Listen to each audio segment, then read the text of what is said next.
Hello guys, welcome back. இந்த என்ன பார்க்க போகிறோம் அப்படின்னா, நாளைக்கு பட்ஜெட்டு. ஸோ இந்த மாதிரி மூமெண்ட்ஸ் வந்து நம்ம எதிர்பார்க்கலாம் மார்க்கெட்டில்.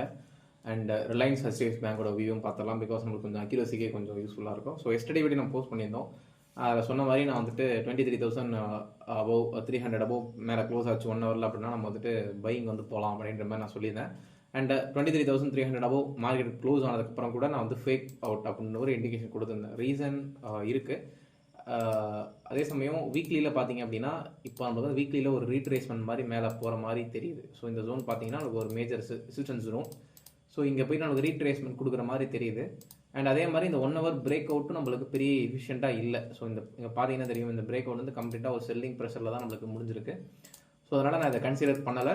அதனால் கேரி ஃபார்வர்டுக்கும் பொசிஷன் எடுக்காதீங்க அப்படின்ற மாதிரி நான் அலர்ட் கொடுத்துருந்தேன்.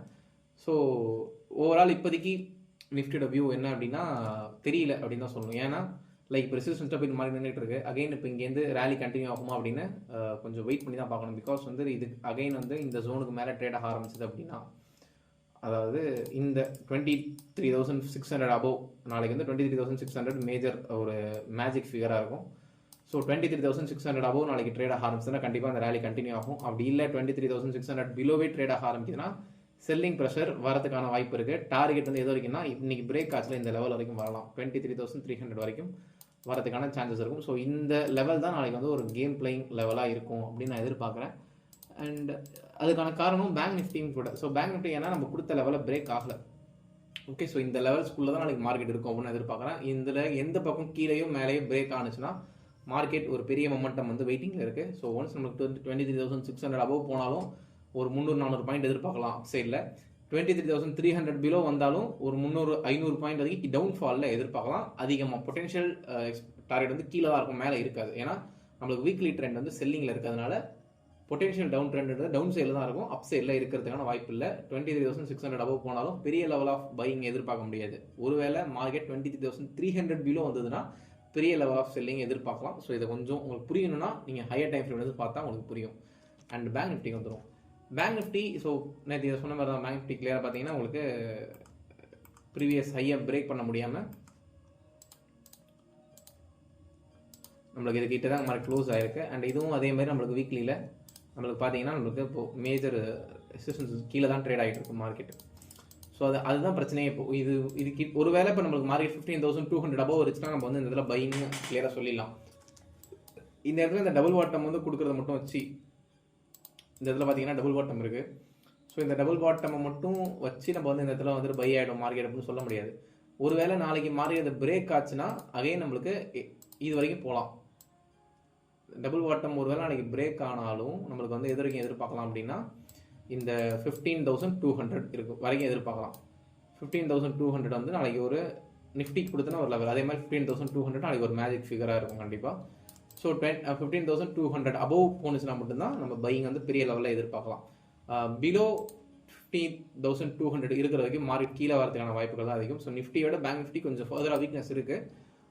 அது பேங்க் ஸ்டாக்ஸ்லாம் நீங்கள் பார்த்தீங்கன்னாலே தெரியும். ஓகே, ஸோ அதனால் அபவ் நாளைக்கு 15,200 ஒன்லி பையிங் வந்து கான்சன்ட்ரேட் பண்ணுங்கள்.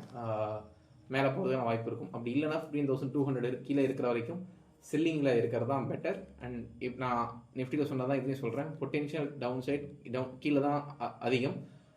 மேலே ஏறிச்சுன்னா ரொம்ப ப்ரெஷர் இருக்காது. பையிங் சைடில் ரொம்ப ஸ்லோவாக தான் மார்க்கெட் மேலே ஏறும். ஸோ அதனால் ட்ரெண்டு கூட போகிறது பெட்டர். ஓகே, ஸோ நெக்ஸ்ட்டு நம்ம வந்து இதுக்கு போயிடலாம், ரிலையன்ஸுக்கு போயிடலாம். சரி, ரிலையன்ஸை பொறுத்தளவுக்கு ஓவரால் மந்த்லி டெஃபினல் பார்த்தீங்கன்னா இவனோட மேஜர் ஒரு சப்போர்ட்டை பிரேக் ஆகிட்டு அதுக்கு கீழே இருந்துட்டு மந்த்லியில் ட்ரேட் ஆகிட்டு க்ளோஸ் வச்சுருக்கு நம்மளுக்கு இப்போ வீக்லியில். So coming to daily time frame. So இது ஆக்சுவலி ஃபர்தராக வீக்னஸ் தான். எதை வச்சுட்டு நீ வீக்னஸ்ன்னு சொல்கிற அப்படின்னு கேட்டால் ஒரு நிமிஷம். பார்த்தீங்கன்னா இந்த லெவல் இருக்குல்ல, இந்த ஜோன் நான் மார்க் பண்ணிக்கிறேன் இப்போ மந்த்லி வீக்லியில். இந்த லெவல் வந்து ஒரு மேஜர் ரெசிஸ்டன்ஸ் ஜோன். ஒருவேளை இப்போ மார்க்கெட் இதுக்கு மேலே ட்ரேட் ஆகிட்டு இருந்துச்சு அப்படின்னா இந்த இடத்துல வந்து ஃபர்தராக நம்ம பையிங் வந்து போகலாம் அப்படின்னு நான் டிசைட் பண்ணேன். ஏன் ரீசன் என்ன அப்படின்னா இந்த இடத்துல பார்த்தீங்கன்னா ஹெட் அண்ட் ஷோல்டர் மாதிரி நமக்கு தெரியுது. ஸோ கரெக்டாக ரிவர்சல் கொடுத்துரும் அப்படின்னு நான் எதிர்பார்ப்பேன். பட் இது இப்போ இந்த இடத்துல வந்து இதுக்கு கீழே ட்ரேட் ஆகிட்டு இருக்கு. அதாவது இந்த ஜோன் இந்த லெவல் அப்படின்னா உங்களுக்கு வந்து கிட்டத்தட்ட 1,280. ஸோ இந்த லெவல் இதுக்கு கீழே ட்ரேட் ஆகிட்டு இருக்கு. இது வந்து ஆல்ரெடி அந்த மேஜர் ஒரு சப்போர்ட்டாக இருந்திருக்கு மந்த்லியில். ஸோ இப்போ வந்து இது ரெசிஸ்டன்ஸ் ஆக்ட் ஆகும். ஸோ இதெல்லாம் கனெக்ட் பண்ணிங்கன்னா கூட ஒரு ட்ரையாங்கல் மாதிரி வருதுன்னு வச்சுக்கோங்களேன். இது ஒரு ட்ரையாங்கல் பேட்டர்ன் மாதிரி வருது அண்ட் ஹெட் அண்ட் ஷோல்டரும் இருக்குது. ஸோ அதே சமயம் இப்போதைக்கு நம்மளுக்கு இந்த 1279 மேலே பிரேக் ஆகலாம், டெஃபினட்டாக வந்து ரிலையன்ஸ் கீழே வரதுக்கான வாய்ப்புகள் ரொம்பவே அதிகம். அண்ட் வந்தது அப்படின்னா ப்ரீவியஸ் சப்போர்ட் ஃபர்ஸ்ட் டார்கெட்டாக இருக்கும் இந்த 1210 அண்ட் அதுக்கு கீழே போச்சுன்னா ஃப்ரீ ஃபால் தான். ஸோ அதனால் இது வந்து ரிலையன்ஸ் கொஞ்சம் உங்களுக்கு புரியும்னு நினைக்கிறேன். இப்போ இதனால தான் நான் கொஞ்சம் யோசிக்கிறேன், ஏன்னா ரிலையன்ஸ் HDFC பேங்க்லாம் மேஜர் வெயிட்டேஜ். ஸோ அதனால தான் நான் இதெல்லாம் வச்சு தான் கன்ஃபர்மேஷன் கொடுக்க முடியும் நம்மளுக்கு ஃபைனல் அவுட்புட் என்ன வரும் அப்படின்ட்டு. ஸோ இதன்படி பார்த்தோம்னா நிஃப்டி கீழே வரதுக்கான வாய்ப்புகள் இருக்குது. அண்ட் HDFC பேங்க் அதெல்லாம் HDFC பேங்க் ஓவரால் பார்த்தீங்கன்னா நம்மளுக்கு மந்த்லியில் ஒரு பெரிய பிரேக் அவுட் கொடுத்துட்டு ஒரு நம்மளுக்கு செல் ஆஃப் வந்துட்டு அகைன் ரெக்கவரி ஆகிருக்கு. அண்ட் கமிங் டு இதுலேயும் பார்த்தீங்கன்னா தெரியும் மந்த்லியோட சப்போர்ட்டுக்கு பிலோ தான் இருக்குது ட்ரேடிங் ஓவரால் பார்த்தீங்கன்னா. அண்ட் கமிங் டு டெய்லியும் பார்த்தீங்கன்னா நம்மளுக்கு மேஜர் சப்போர்ட்டுக்கிட்ட தான் இதுக்கிட்ட தான் இந்த லெவல் பார்த்தீங்கன்னா தெரியும், இதனால எஃபெக்டிவாக அந்த இடத்துல ஒர்க் ஆகிருக்கு. ஸோ கரெக்டாக இப்போ நம்மளுக்கு HDFC பேங்க்கும் அபவ் இந்த ஜோனை பிரேக் ஆச்சுன்னா லெவல் என்ன அப்படின்னா, ஸோ இந்த லெவல் பார்த்தீங்கன்னா உங்களுக்கு 1711 வருது. ஸோ இந்த லெவலில் பிரேக் ஆச்சுன்னா HDFC பேங்க் நாளைக்கு ஏதாவது நியூஸ் வந்து பாசிட்டிவ் வந்து மேலே அப்சைடில் வந்து எதிர்பார்க்கலாம். அப்படி இல்லைனா இதுக்கு கீழே இருக்கிற வரைக்கும் டெஃபினட்டாக செல்லிங் தான் எதிர்பார்க்குறேன். ஸோ ஓவரால் இப்போ புரிஞ்சுக்க நினைக்கிறேன். இப்போ ஃபஸ்ட்டு நம்ம அந்த 2 ஸ்கிரிப்ட் பார்க்கும்போது கன்ஃபியூசிங்காக இருந்திருக்கும். பட் இப்போ HDFC பேங்க் ரிலையன்ஸ் பார்த்தோன்னா ஒரு கன்க்ளூஷன் கிடச்சிருக்கும் நம்மளுக்கு. ஓவரால் கீழே வரதுக்கான வாய்ப்புகள் இருக்குது. அண்ட் நியூஸை ஸோ ஆக்சுவலாக பண்ணி உங்களுக்கு என்ன கேள்வி வரும், நியூஸ் எப்படி வரும் என்ன எதுன்னு கேள்வி வரும். நான் இந்த இதில் சொல்லிடுறேன், எக்ஸ்பெக்டேஷன் என்ன வேணா இருக்கலாம், ரயில்வேல கை வைப்பாங்க, அது வரும் இது வரும் என்ன வேணா இருக்கலாம். பட் அதெல்லாம் நடக்காது. ஏன்னா நான் 3 வருஷம் மாற்றிட்டு தான் இருக்கேன். நம்ம எதிர்பார்த்தப்போம் அந்தமா வந்துட்டு நம்ம என்ன எதிர்பார்த்தோமோ அதுக்கு ஆப்போசிட்டாக பேசியிருப்போம். இதுதான் நடக்குது 3 வருஷமா, இந்த வருஷமும் அதான் நடக்க போகுது. ஸோ அதனால் வந்துட்டு நீங்கள் அந்த எக்ஸ்பெக்டேஷன் வச்சு இதில் வந்துடும், இந்த ஸ்டாக் நான் BTST பண்ணுறேன், அதில் போய் நான் பை அடிக்கிறேன், இதில் போய் நான் செல் அடிக்கிறேன், அப்படிலாம் வேலையாகாது. ரொம்ப சிம்பிள். டெக்னிக்கலை பார்த்தீங்கன்னா டெக்னிக்கல் மட்டும் பாருங்கள், ஃபண்டமெண்டல் பார்த்தீங்கன்னா இன்வெஸ்ட்மெண்ட் பக்கம் போயிடுங்க, ட்ரேடிங் வராதிங்க. இது ரெண்டுத்தையும் நீங்கள் மிக்ஸ் பண்ணி நான் வந்து ஒரு ஒரு ஒரு குழம்பு வைக்கிறேன் அப்படின்னா அந்த குழம்பு வந்து நல்லா இருக்காது, சாப்பிட முடியாது, அவ்வளோதான் வித்தியாசம். ஸோ அதனால் புரிஞ்சுக்குங்க, ஃபண்டமெண்டலையும் இதையும் வச்சு குழப்பிக்கிட்டு இருக்காதிங்க. டெக்னிக்கல்ஸும் வந்து டெக்னிக்கல்ஸ், ஃபண்டமெண்டல் போயிட்டா ஃபண்டமெண்டல். எப்போ ஃபண்டமெண்டல்ஸ் ரொம்ப முக்கியம் பார்க்கணும் அப்படின்னா மேஜர் நியூஸ் வரும்போது எப்படி மார்க்கெட்லேருந்து தள்ளி நிற்கிறான்னு பார்க்கணும். மார்க்கெட் அதை வச்சு ப்ராஃபிட் பண்ண போகக்கூடாது. இதுதான் நான் மோஸ்ட்லி ட்ரேடிங் அன்னைக்கு பட்ஜெட் அன்னைக்கு நான் ட்ரேட் பண்ண மாட்டேன்.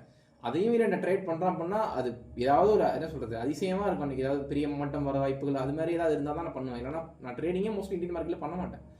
ஸோ அதனால் பார்த்து இருந்துங்க. அவசரப்பட்டு நாளைக்கு ட்ரேடிங்கில் பண்ணி நான் புது ட்ரேடர்ஸ்லாம் நான் வார்னிங் கொடுக்குறேன், நாளைக்கு கை வைக்காதீங்க, அவ்வளோதான் சொல்கிறேன். ஏன்னா நான் 3 வருஷமாக மார்க்கெட்டில் இருக்கேன், தெரியும் எனக்கு.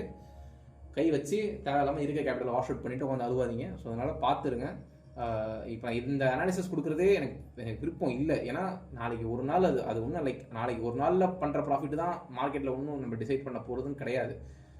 ஓவரால் என்ன அப்படின்றது தான் என்னை பொறுத்தவரைக்கும். நான் ஒரு ப்ரொஃபஷனல் ட்ரேடராக நாளைக்கு என்ன பண்ணுவேன்னா உட்காந்து வேடிக்கை பார்ப்பேன். நாளைக்கு சனிக்கிழமை போர் அடிக்காமல் இருக்கணுங்க, அவ்வளோ தான்.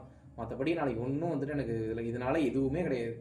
இன்வெஸ்ட்மெண்ட்ஸ் வரும்போது நாளைக்கு மேபி எனக்கு ஒரு நாளைக்கு 20% மார்க்கெட் கீழே 10% வரைக்கும் மார்க்கெட் கீழே விழுந்ததுன்னா நல்லது. 20% விழுவாது, 10% விழுந்தா நல்லது. ஏன்னா நான் அடுத்த இன்வெஸ்ட்மெண்ட்டுக்கு நான் ஃபோக்கஸ் பண்ணுவேன். என்னோட ஓவரால் லுக் வந்து இன்வெஸ்ட்மெண்ட்டு தான் இருக்கும். ஸோ அதனால் டே ட்ரேடிங்கில் அன்றைக்கி நடக்குதுன்னா சும்மா உட்காந்து வேடிக்கை பார்த்து மார்க்கெட்டை அண்டர்ஸ்டாண்ட் பண்ணிங்க தவிர அதை வந்துட்டு பெருசாக எடுத்துக்கிட்டு நான் வந்து ஆப்ஷன்ஸில் பை பண்ண போகிறேன், அந்த ஸ்ப்ரெட் போட போகிறேன், இந்த ஸ்ப்ரெட் போட போகிறேன், ஹெச் பண்ணி நான் ப்ராஃபிட் பண்ணி கிழிச்சிடறான்னு போனீங்கன்னா சம்மடி வாங்குவீங்க. ஸோ அதனால் பார்த்துருந்துங்க, அவ்வளோதான் சொல்லுவேன். Okay, so thank you so much. So நம்ம நாளைக்கு ஈவினிங் செருப்படிக்கு அப்புறம் சந்திப்போம். நன்றி.